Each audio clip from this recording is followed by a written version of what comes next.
میتونه مثل تو اینجوری به دلم بشینه،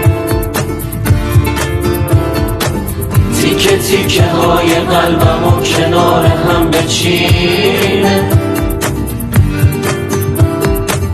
ساکت و مغروری اما مهربون دورت بگردم.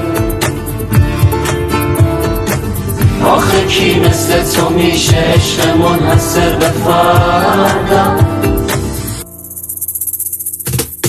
ممنونمون از اون رنگ چشات، مثل لالایی زنگ صدات منو خواب میکنه، آخه لو آب میکنه.